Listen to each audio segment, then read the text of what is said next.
Right, so the say tell if your speaker is GG, AM or TL.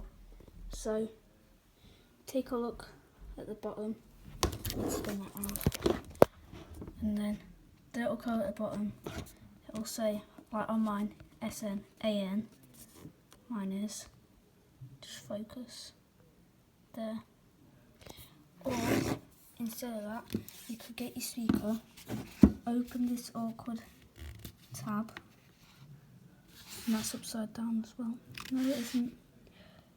And again, it says AN there. So that is it. It's that easy.